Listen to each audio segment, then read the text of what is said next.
여러분 새해 복 많이 받으십시오. 떡국 많이 드셨습니까? 설 명절 보내시고 오늘 사실은 몇 분이나 오실까 그렇게 생각을 했었습니다만 우리 현저 교우 여러분들은 예배를 본분으로 삼는 삶이 너무나 드러나는 것 같아서 참 감사합니다. 네. 예배 자리에 나온 여러분들을 하나님께서 기뻐 맞이하시는 줄로 믿습니다. 오늘은 주연절 셋째 주일입니다. 주연절을 지키지는 않았지만 1월 6일을 보내면서 제가 말씀드린 것은 주께서 자신을 드러내신 날, 현연절 혹은 주연절이라고 말씀드렸고 지금은 주현절의 절기를 살고 있습니다. 그래서 오늘은 주연절 셋째 주일입니다. 주연절 후 셋째 주일. 그래서 하나님께서 우리 가운데 드러나신 그 삶에 관해서 묵상하고 감사하는 절기지요. 그래서 하나님께서 자신을 어떻게 드러내셨냐 따져보면 성탄절을 기점으로 해서 주께서는 빛으로 자신을 드러내셨습니다. 하나님의 영이셔서 사람에게 드러내지 않으시면, 스스로 보여주시지 않으시면, 스스로 계시하지 않으시면 그 누구도 하나님을 볼 자가 없습니다. 그런데 하나님께서는 성육신을 통해서 성탄의 기쁨으로 우리에게 찾아오셨어. 그래서 자기를 드러내셨습니다. 그리고 그 세상 속에 자기를 드러내는 여러 일들을 행하셨는데 그 중에 공생애를 시작하시면서 요단강에서 세례를 받으시며 하늘에서 음성이 들려왔었죠. 뭐라 하셨습니까? 이는 내 사랑하는 아들이요 내 기뻐하는 자다. 하나님의 아들로 자기를 계시하셨습니다. 그리고 세상에 자신을 드러내시는 거죠. 또 하나의 사건이 뭐냐면 가나의 혼인잔치입니다. 이 가나의 혼인잔치를 일컬어서 뭐라 그러냐면 첫 번째 이적이라고 하셨습니다. 그래서 이 기적을 통해서 하나님 되심을 드러내신 거죠. 그래서 주연절의 의미를 얘기하자면 탄생과 세례와 첫 이적이라는 그런 삼중적 의미를 가지고 우리에게 나타나시는 거죠. 그리고 공생애를 시작하시기 전에 광야에서 시험을 40일 동안 받으셨습니다. 이 시험을 뭘로 이기셨을까요? 말씀으로 이기셨습니다. 말씀으로 다 물리치시고 공생애를 시작할 완전한 준비를 마치시고요. 그리고 오늘 말씀에 이어지는 이제 갈릴리 사역을 시작하시면서 첫 제자들을 부르는 장면이 시작되고 있습니다. 첫 제자들이 누구였습니까? 베드로와 그 형제 안드레, 그리고 야고보의 뭡니까? 알페의 아들 야고보와 요한을 부르셨습니다. 그래서 그들과 함께 사역을 시작하시는데 이 사역이 뭐냐 하면 오늘 말씀 23절을 기록되어 있지만 여기는 예수님의 3대 사역이라고 부를 만한 일들이 있습니다. 23절 한번 읽어볼까요? 예수께서 온 갈릴리에 두루 다니사 그들의 회당에서 가르치시며 뭐 하셨다고요? 가르치셨다. 두 번째, 천국 복음을 전파하시며 뭐 하셨다고요? 천국 복음을 전파하셨다. 그리고 백성 중에 모든 병과 모든 약한 것을 고치시니 뭐 하셨다고요? 고치셨다. 그렇습니다. 그래서 예수님의 3대 사역 그러면 가르치심과 천국 복음을 선포하심과 또 하나가 뭐라고요? 치유하심입니다. 그게 주님께서 시작하신 3대 사역입니다. 그래서 우리에게 하나님의 교훈을 가르치시고 하나님 나라를 선포하셨고 또한 우리 삶의 모든 이지러져 있는 것들, 어긋나 있는 것들을 다 치유하셨다는 겁니다. 사랑하는 여러분, 오늘도 주의 위로하신 가운데 치유받기를 축원합니다. 하나님 우리를 고치시기 원하시는 분입니다. 하나하나 바꾸어 나가시는 것이 주의 사역이고 이 사역을 주님께서 시작하셨다는 겁니다. 이 사역에 나중에 더해지는 한 두 가지 사역이 더 있습니다. 또 하나가 뭐냐면 축귀입니다. 축귀가 뭐죠? 축구를 잘못 발음한지 아십니까? 축귀는 귀신을 쫓아낸 겁니다. 귀신을 쫓아낸 사역과 또 하나가 뭘까요? 섬김의 사역입니다. 그것을 주님께서 우리에게 보여주셨는데 이 3대 사역을 시작하면서 예수님께서는 제자들을 제일 먼저 부르셨죠. 19절 말씀 보면 베드로와 안드레를 부르시면서 뭐라고 하셨습니까? 한번 따라합시다. 나를 따라오라. 이게 베드로와 안드레를 부르실 때 주의 부르심이고요. 21절 말씀 보십시오. 이 야고보와 요한을 부르실 때는 뭐라고 하셨습니까? 그냥 부르시니라고 얘기했지만 생략되어 있지만 똑같이 나를 따라오라라고 부르셨다고 짐작이 되어집니다. 왜냐하면 이 얘기를 듣고 22절에 보면 그들이 배와 아버지를 부려두고 예수를 따르니라 라고 되어 있죠. 그래서 예수의 부르심이 나를 따르라 하시는 말씀이었고 그게 순종해서 쫓아갔던 것을 생각할 수 있습니다. 그런데 우리가 단순히 나를 따라오라 그러니까 베드로와 안데로와 야고보와 요한만 따라오라고 하시는구나 천만에요. 사랑하는 여러분 모두가 주의 부르심 받는 제자인 것을 믿으시기를 축원합니다. 우리 모두가 주의 제자입니다. 주께서는 마태복음 28장 19절에서 20절 너희는 가서 모든 족속으로 제자를 삼고 아버지와 아들과 성령의 이름으로 뭘 주고 세례를 베풀고 내가 너희에게 분부한 모든 것을 가르쳐 지켜 행하게 하라. 그렇게 말씀하셨습니다. 오늘날 모든 사람들이 세례를 받고 또한 가르침을 받고 그 교훈을 지켜 행하는 동안에 우리는 모두 뭐라고요? 따라합시다. 주의 제자. 우리 모두가 주의 제자란 것입니다. 그래서 주님은 단순히 네 사람을 부른 게 아니라 모든 하나님 앞에 쓰려고 애쓰는 사람들을 주의 제자로 부르고 있다는 것입니다. 그래서 오늘 말씀 속에는 그러면 주님을 쫓아가는 제자들이 어떤 모습을 해야 하는지를 한번 살펴보고자 합니다. 우리가 잘 아는 얘기인데 원론적으로 한번 돌아볼 필요가 있습니다. 함따라합니다. 예수님의 제자는 과거를 버립니다. 유행가에 과거를 묻지 마세요 하는 그런 노래도 있지만 예수 그리스도를 쫓는 사람들은 과거를 버려야 합니다. 옛 사람대로 살 수가 없다는 것입니다. 오늘 말씀에 등장하는 처음 제자들 나를 따라오라 부르심을 받았을 때에 그들은 자기의 것을 버리기 시작합니다. 소유물을 버리고요.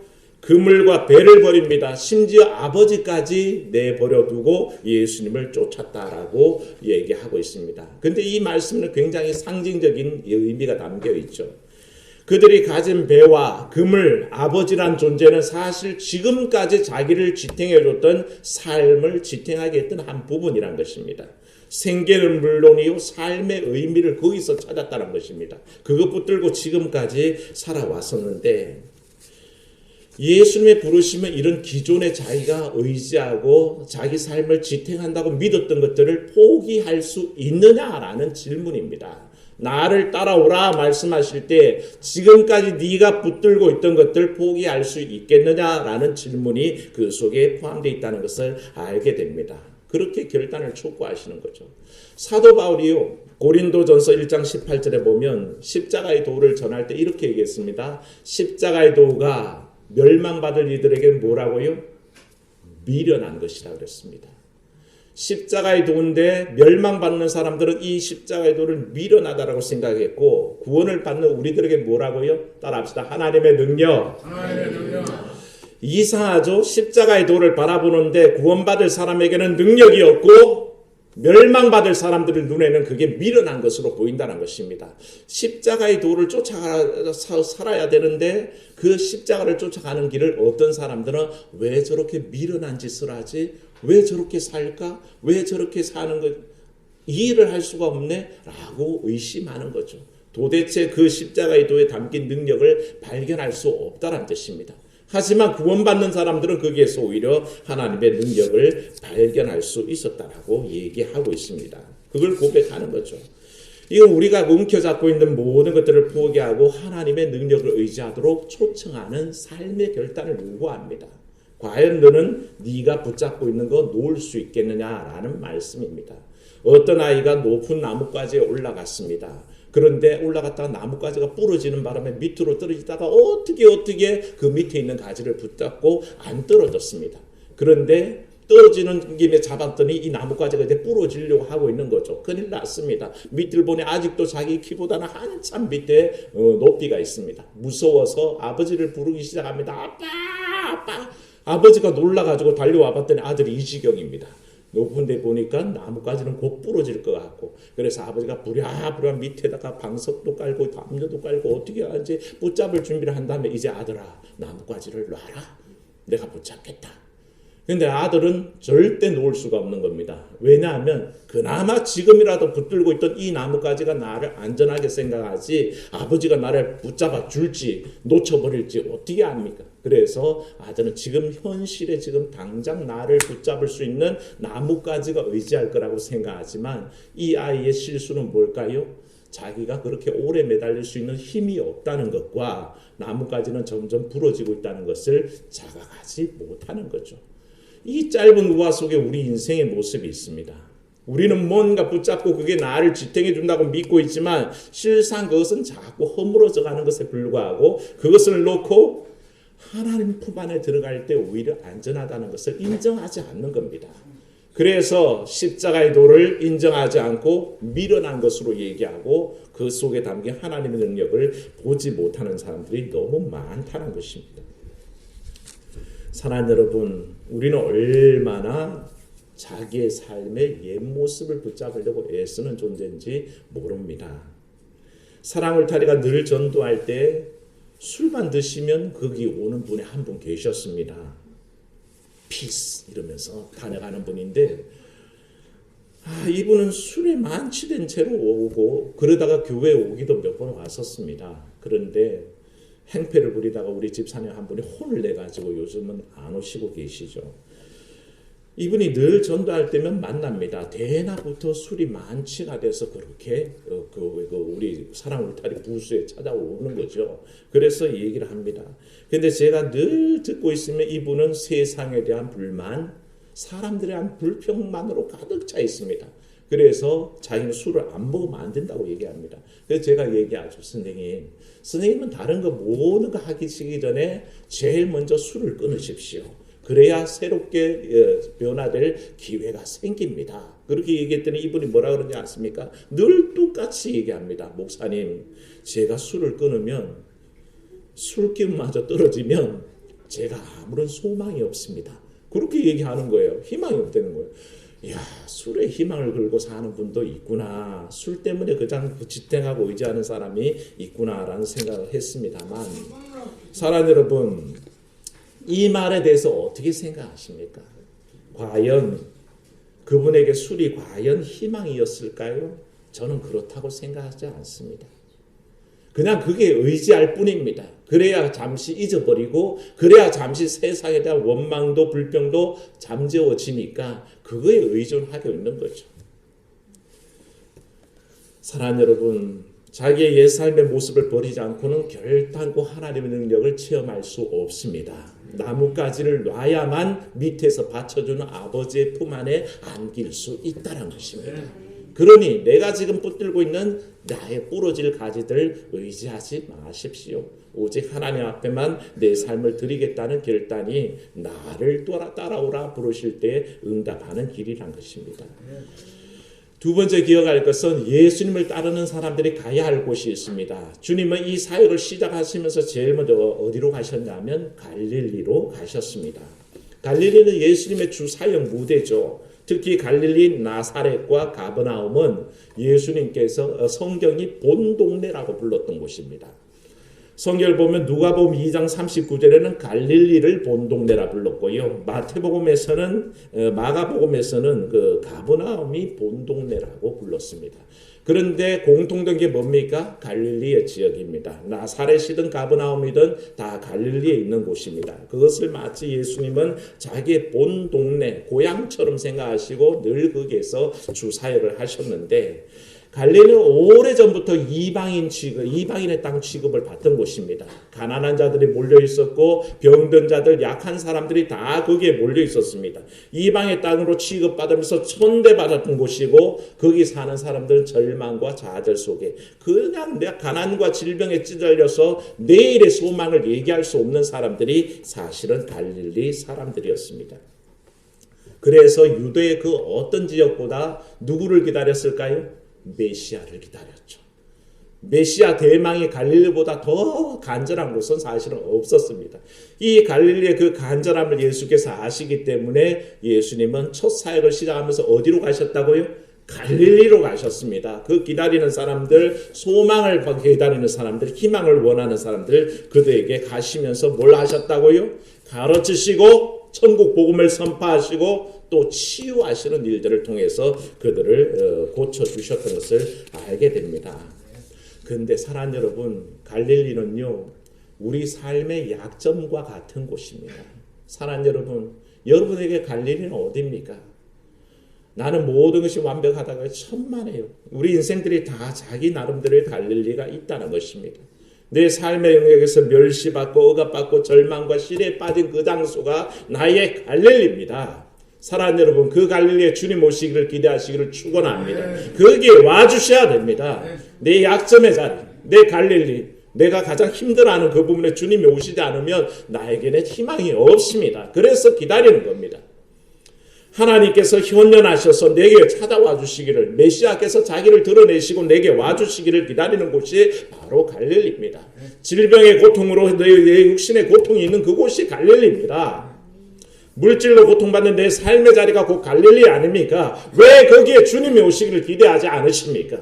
사랑하는 여러분, 갈릴리로 오시기를 기대하십시오. 주님은 바로 그것을 원하셔서 제자들을 부르셔서 나를 따라오라 그러시고 제일 먼저 어디로 가셨어요? 갈릴리로 가셨습니다. 나를 기다리고 있는 곳, 희망이 필요한 곳, 치유가 필요한 곳, 천국 복음이 선포되기를 기다리는 곳, 하나님의 삶을 가르칠 곳, 그곳으로 주님께서는 걸어가셨던 것을 알게 됩니다.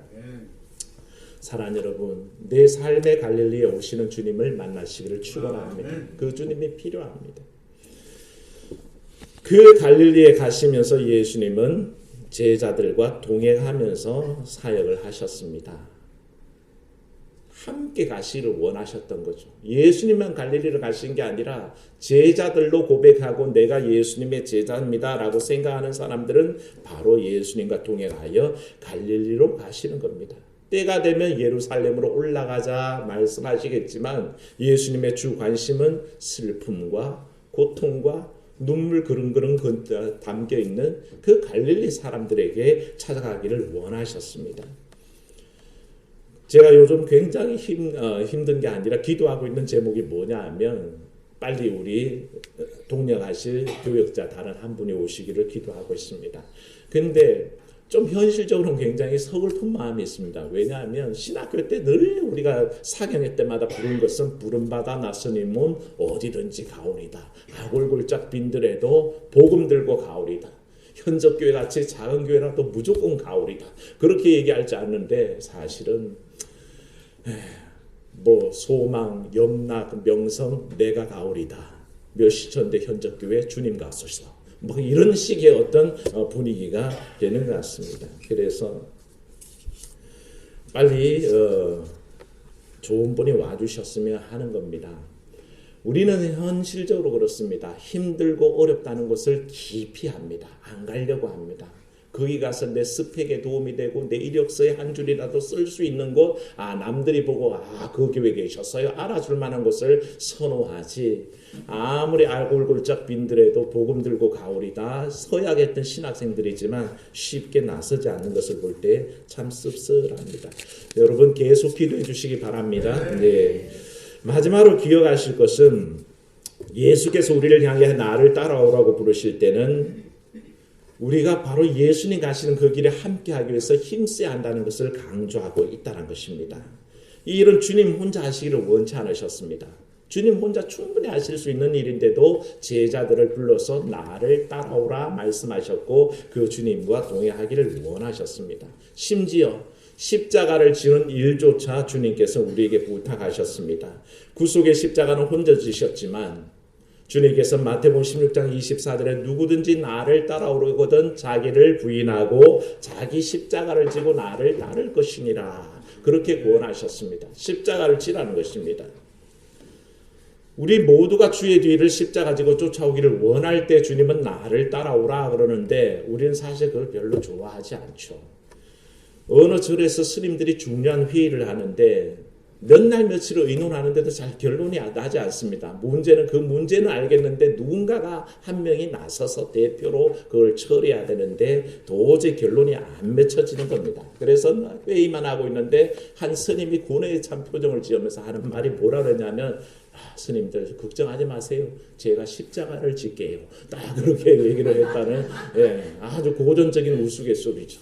스님도 십자가를 진다. 자신을 희생할 각오를 얘기할 때는 십자가를 진다는 표현을 쓰는가 봅니다만, 만일 내가 교회를 다니면서 좀 더 편안한 사역, 좀 더 쉬운 일, 남들보다 손해 안 보는 일에 그걸 꿈꾸고 있다면, 그래서 혹시 상황이 그렇게 되어가지고 그렇게 해야만 했을 때, 손해봐야 될 때, 더 어려운 일을 해야 될 때, 빚도 안 나는 일을 해야 될 때, 그때 불만과 불평이 내 속에서 솟아난다면 우리는 아직도 십자가를 지는 삶과 너무너무 거리가 멀다는 것을 알아야 합니다. 우리가 교회 다닌다는 거, 그리스도의 제자로 산다는 거, 손해볼 준비를 하고 있다는 뜻이고 힘들 준비를 하고 있다는 뜻인데, 교회의 실상은 그렇지 않다는 겁니다. 힘든 거 잘 안 하려고 그러고 손해보는 일 안 하려고 그럽니다.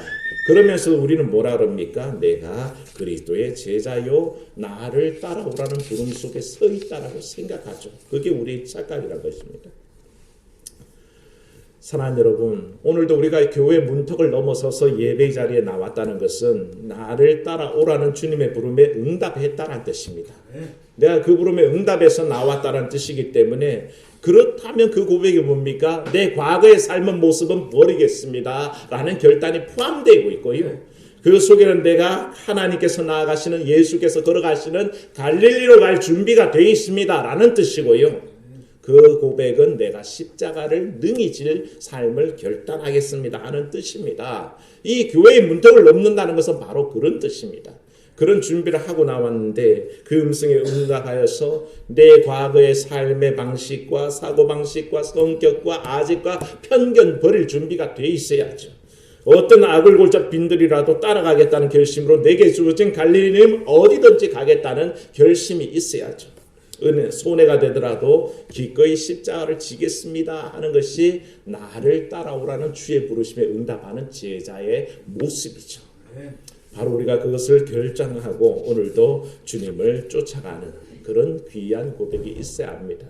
나를 따라오라 그럴 때에 그 부르심에 응답하여 이와 같이 하나님 내게 어떤 일이 있어도 과거의 삶이 아닌 주님이 원하시는 삶을 살겠습니다. 내가 손해보더라도 십자가 지고 쫓겠습니다. 내가 온전히 주께서 원하시는 그 갈릴리와 같은 곳이라도 나아가겠습니다. 이런 귀한 결단으로 나가시길 주의 이름으로 축원합니다. 은혜로우신 하나님, 우리 모두가 교회 와서 예배하며 그리스도인임을 주 앞에 드러내고 고백합니다. 하나님, 이 귀한 고백 속에 담겨있는 뜻을 망각하고 그리스도의 제자로 살아가면서 주께서 원하시는 삶을 살지 않고 옛 사람을 고집하고 살겠다. 혹은 주께서 원하시는 갈릴리의 그 비천한 곳으로 따라가지 않고 나는 영광의 자리만 있겠다. 주님께서 원하시는 십자가를 지는 삶을 기꺼이 감당하지 않고 나는 편한 것, 손해보는 삶은 결코 하지 않겠다. 그렇게 한다면 과연 우리가 주의 제자이겠습니까? 하나님, 오늘 주의 말씀을 다시 돌아보며 나를 따라오라는 주의 뜻을 깨달아 알게 하사 하나님께서 진정 원하시는 삶의 변화와 갈릴리와 같은 곳으로 나아갈 결심과 또한 기꺼이 십자가를 지고 주를 쫓아갈 동행할 준비가 되게 하여 주시옵소서. 어떤 이들은 완전히 자기의 것들을 버렸습니다. 그동안 자기를 지탱해줬던 배도 버리고 그물도 버리고 부자의 관계도 버리고 쫓았던 것을 우리가 생각합니다. 하나님, 이와 같이 극단적인 부름 속에는 너희가 과연 세상에 의지한 것들 버리고 나만 의지할 수 있겠느냐 하는 물음이실 때에 하나님 그 앞에 결단한 우리가 되게 도와주시옵소서. 주 예수님 이름으로 기도하옵나이다. 아멘.